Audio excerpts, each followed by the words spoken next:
Hello friend, this is Sahil and you are watching Infoarena. आज की इस वीडियो में हम लोग देखेंगे कि फोन के ब्लास्ट होने के पीछे एक स्पेसिफिक रीजन क्या होता है एंड इसे कैसे प्रिवेंट किया जा सकता है और फ्यूचर ऑफ बैटरीज क्या। हमने फोन्स में कीपैड से लेके नॉर्मल टच वाले डिस्प्लेस भी देखे हैं, हेडफोन जैक से विदाउट हेडफोन जैक वाले फोन्स भी देखे हैं और नॉर्मल फोन से फोल्डेबल स्क्रीन वाले फोन तक भी देखे हैं। बट इन सब फोन में एक चीज अभी तक के कॉमन है और वो है बैटरी। यहाँ तक कि नोकिया 3310 से लेके आज तक जो लेटेस्ट नोकिया के फोन्स बनते हैं उनमें भी सेम बैटरी टाइप का यूज होता है। यानी कि आप देख सकते हो ये बैटरी टाइप कितना पुराना है और कितने टाइम से चले आ। बट जब इतने अच्छे इंप्रूवमेंट्स हो रहे हैं स्मार्टफोन के वर्ल्ड में, तो फिर बैटरीज में हम लोग इतने पीछे अभी तक क्यों है? वेल, काम तो हो रहा है, बट सबसे पहले हम लोग देखते हैं कि लिथियम आयरन बैटरीज में जो कि अभी तक फोन में यूज होती है उसमें क्या प्रॉब्लम्स है।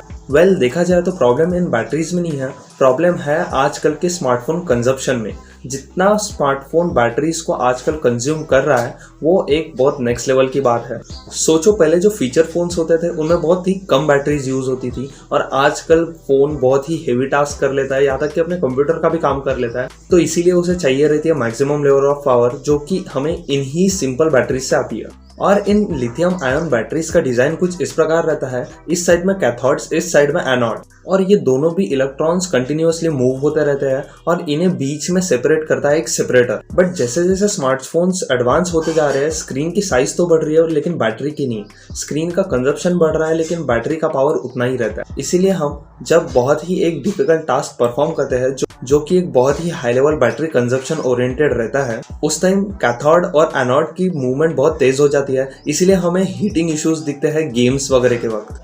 और अगर ये सेम प्रोसीजर बहुत घंटों तक शुरू रहा तो इनके मूवमेंट की वजह से हो सकता है बहुत सीवियर हीटिंग इशू, जो कि हम लोग कई बार रेडमी के फोन्स में नोटिस भी करते हैं। और अगर ये हीटिंग इशू कंटिन्यू रहा तो इससे बहुत ज्यादा चांसेस बढ़ जाते हैं फोन एक्सप्लोड होने के। और इन सब से बचने के लिए यही बेस्ट रहेगा कि आप किसी थर्ड पार्टी चार्जर का यूज मत कीजिए, क्योंकि वो एक तो बहुत ही स्लो सप्लाई देगा आपके पावर को, या फिर बहुत ही फास्ट सप्लाई देगा आपके पावर को, जिससे इलेक्ट्रॉन्स को मूव होने में टाइम लगेगा या फिर वो बहुत ही फास्ट मूव होना शुरू हो जाएंगे। इसीलिए आप नोटिस करते होंगे कि आप जब भी किसी थर्ड पार्टी चार्जर से चार्ज करते हो तो एक वो चार्जर हीट होता है या फिर आपका फोन हीट होता है। और सिमिलरली ना ही अपने फोन को ओवर चार्ज करें और ना ही अपने फोन को ओवर यूज करें। इस तरीके से आप प्रिवेंटेड रह सकते हैं। बट फिर से वही क्वेश्चन आता है, क्या ये कभी चेंज नहीं होगा और हमें ऐसे ही प्रिवेंशन लेते रहना होगा?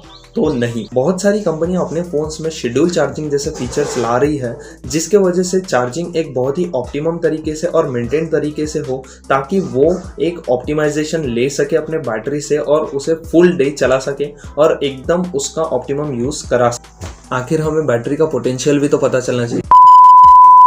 बट यही तक बात नहीं है, कई कंपनी के रिसर्च एंड डेवलपमेंट कई सारे रिसर्चेस सामने लाए, जिसमें से सबसे इंपॉर्टेंट और रेडी टू यूज डिवाइस बना है लिथियम सल्फर बैटरी, जिसकी यूजेज एक्सपेक्टेड है कि वो 10 से 15 दिन तक चल जाएगा आराम से। और अगर इन्हीं बैटरीज को हम लोग इन्हीं मटेरियल के बैटरीज को कार में यूज करते हैं तो इनकी कैपेसिटी 100 से 150 किलोमीटर से लेकर 1000 किलोमीटर तक बढ़ सकती है। और कई सारे तो इतने क्रेजी पेटेंट्स हैं, जैसे कि फोल्डेबल फोन के लिए फोल्डेबल बैटरीज। और यही नहीं, एक तो पेटेंट साउंड से बैटरी चार्ज करने के लिए भी फाइल किया। बट बैटरीज की हिस्ट्री को देख के लगता है दिल्ली अभी दूर है। बस दोस्तों, बैटरीज की बातें। अगर इस वीडियो में कुछ भी यूजफुल या फिर इंपॉर्टेंट लगा होगा तो प्लीज़ इस वीडियो को लाइक कर देना और शेयर कर